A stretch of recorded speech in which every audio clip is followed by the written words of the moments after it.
perkenalkan, nama saya Tika Dwi Afsari dengan NIM 250202000002.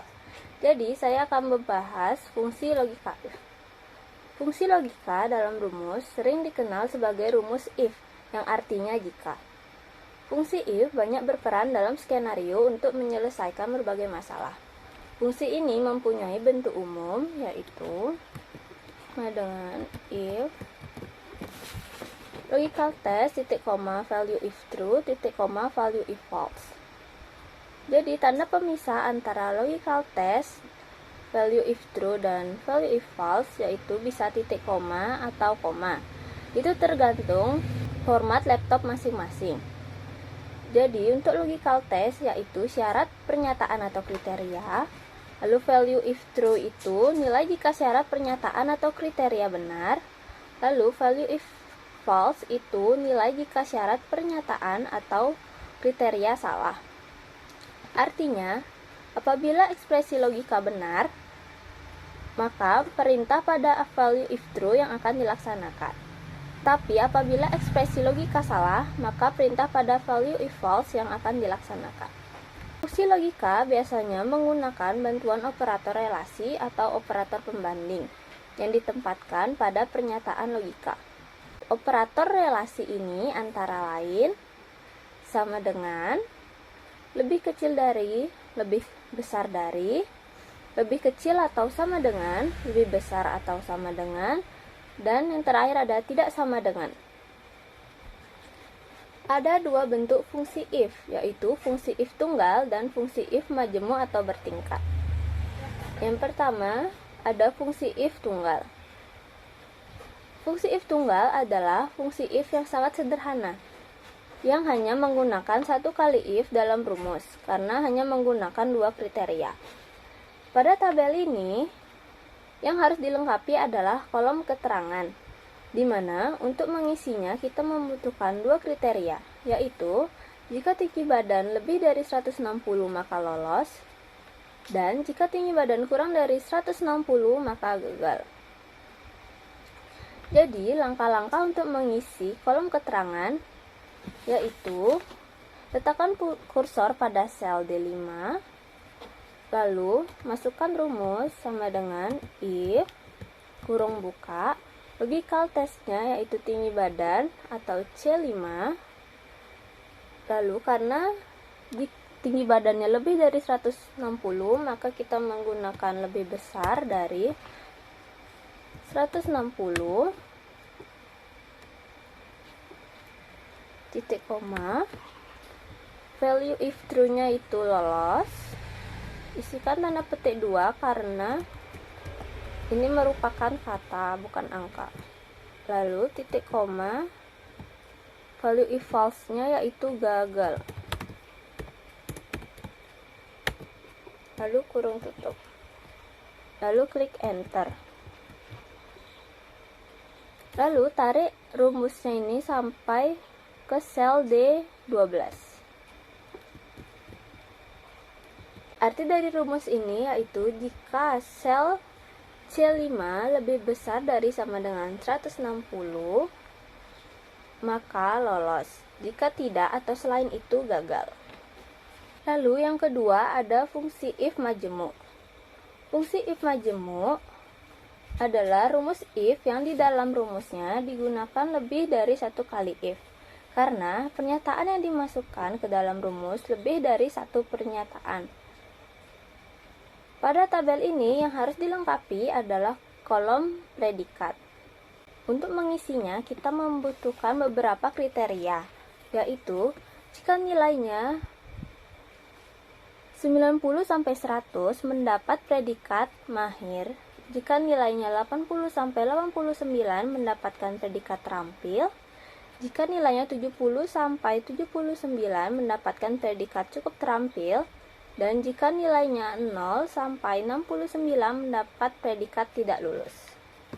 Jadi, langkah-langkah untuk mengisi kolom predikat yaitu letakkan kursor pada sel D4, lalu tuliskan rumus sama dengan if kurung buka, logical testnya yaitu C4, lalu lebih kecil dari sama dengan 69, lalu titik koma, value if true-nya yaitu tidak lulus, lalu titik koma, if kurung buka, logical test-nya yaitu tetap C4, lalu lebih kecil dari sama dengan 79, titik koma, value if true-nya yaitu cukup terampil,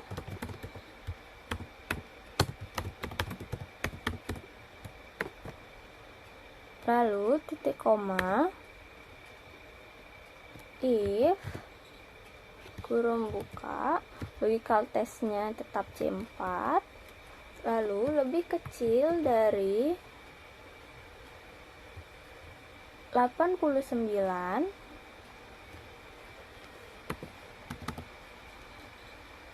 titik koma, value if true-nya yaitu terampil,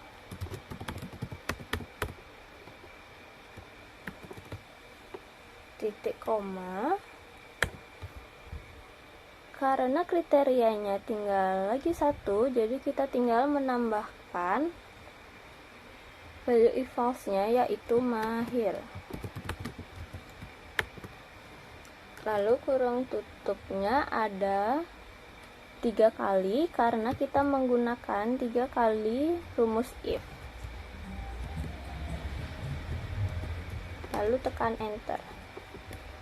Lalu tarik rumusnya sampai sel D11. Sekian penjelasan dari saya. Terima kasih. Halo semuanya, perkenalkan dengan saya Viola dan saya saat ini akan melanjutkan presentasi dari teman saya sebelumnya yaitu Atika. Saya akan membahas tentang fungsi Excel yaitu fungsi VLOOKUP dan fungsi HLOOKUP. Apa itu fungsi VLOOKUP dan HLOOKUP? Fungsi VLOOKUP itu artinya vertical lookup, yang berarti data sumbernya itu akan berbentuk vertikal dari atas ke bawah. Itulah kenapa disebut fungsi VLOOKUP. Sedangkan fungsi HLOOKUP yaitu horizontal lookup, yang berarti data sumbernya itu dari kiri ke kanan atau ke arah samping seperti ini. Nah, sekarang kenapa kita gunakan fungsi ini? Contohnya misalnya seperti kita dikasih data seperti ini.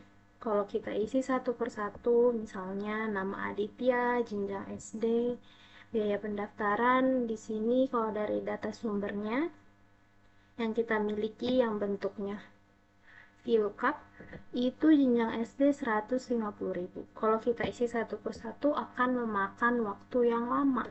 Itulah kenapa kita pakai fungsi Excel VLOOKUP untuk mempermudah pekerjaan kita lebih cepat dan efektif.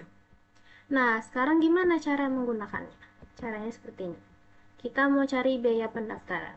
Berarti klik sama dengan tulis rumusnya yaitu VLOOKUP, ada seperti ini muncul, lalu klik tab agar otomatis nanti ada buka kurung. Lalu lookup value yang tersedia itu di data ini tuh jenjang SD. Nah, kita klik jenjang SD, lalu koma atau titik koma, karena tiap laptop biasanya berbeda.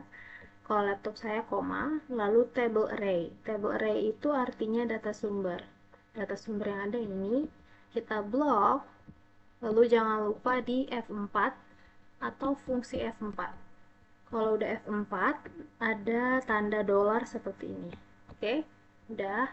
Lalu koma lagi, kolom index number. Kolom index number berarti yang diminta apa data yang kita mau, yang kita cari. Biaya pendaftaran. Nah, biaya pendaftaran itu di data sumber ada di kolom keberapa?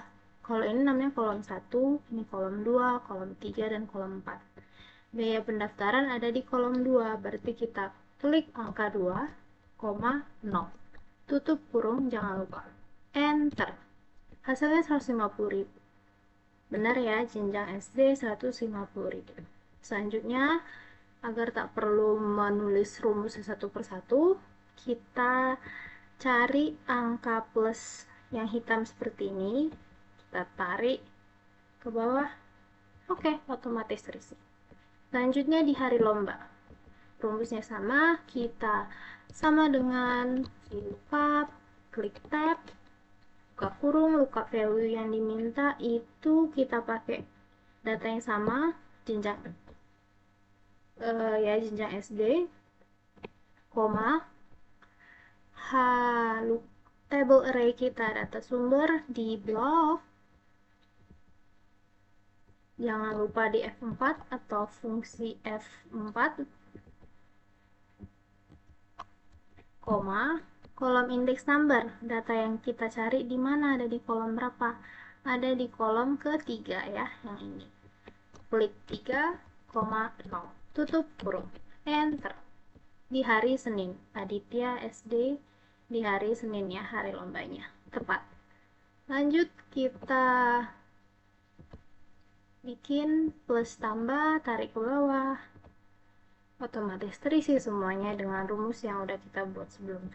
Selanjutnya di lokasi lomba, sama dengan VLOOKUP, tag, lookup value yang kita ambil pakai data jenjang SD aja lagi biar lebih mudah, koma, table array, data sumber atau data referensi, jangan lupa F4 atau fungsi F4, koma, kolom index number ada di kolom ketiga, kolom keempat ya, 4,0, tutup kurung, enter.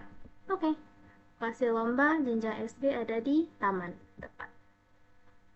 Oke, kita plus tambah yang warna hitam, tarik bawah. Jadi begitu cara mudah untuk menggunakan fungsi VLOOKUP. Selanjutnya fungsi HLOOKUP, yaitu datanya secara horizontal, makanya disebut fungsi HLOOKUP. Nah, di sini kita diminta data peserta kursus komputer akuntansi. Hari. Caranya sama dengan ini pakai rumus HLOOKUP. Berarti HLOOKUP tab lookup value yang kita ambil di I3 ya, ini nomornya kolom I, ini baris ketiga. Berarti kita tulis, maaf aku tulis soalnya nggak bisa diklik, koma, table array yang ini data referensi, sama, jangan lupa F4 atau fungsi F4, koma, row index number. Nah, kalau ini row karena kita baris, kalau VLOOKUP tadi kolom, kalau HLOOKUP baris. Ini baris 1, ini baris 2, waktu baris ketiga, ruangan baris keempat. Nah, hari ada di baris keberapa? Ada di baris kedua ya. Berarti klik 2,0, tutup kurung. Alright, bener ya, kelompok 1 itu di hari Senin. Oke, plus tambah, tarik ke bawah, otomatis terisi. Selanjutnya waktu, sama dengan kita ke HLOOKUP tab, lookup value kita sama, ambil data yang sama aja, table array, data referensi atau data sumber, jangan lupa F4, fungsi F4, koma, row index number, di baris keberapakah waktu? Di baris ketiga ya. Berarti klik 3,0, tutup kurung, enter. Benarkah kelompok 1 ada di jam 8? Benar ya, kelompok 1 ada di jam 8 ini dia. Oke, kita tarik lagi, plus tambah, ini otomatis terisi. Selanjutnya, kita cari data di ruangan. Nah, ruangan sama, klik sama dengan HLOOKUP tab, lookup value yang kita cari itu di kelompok 1, kita mau cari data untuk kelompok 1, koma, table array, data referensi, kita blok, jangan lupa F4 atau fungsi F4, koma lagi atau titik koma, row index number. Nah, ruangan ada di baris keberapa nih di data referensi? Ada di baris keempat ya. Berarti klik 4,0, tutup kurung, enter. Benar ya, ruangan 1. Kelompok 1 ada di ruang 1. Kelompok 1 di ruang 1. Oke, kita tarik ke bawah sampai ada tanda plus hitam. Jadi, otomatis semua terisi. Jadi, begitulah cara menggunakan fungsi VLOOKUP dan HLOOKUP. Yang membedakan hanya VLOOKUP itu data referensinya berbentuk vertikal, yaitu atas ke bawah, dan fungsi HLOOKUP data referensinya berbentuk horizontal, ke samping, seperti ini. Jadi, segitu aja tutorial dari saya. Semoga membantu bagi yang baru belajar. Terima kasih.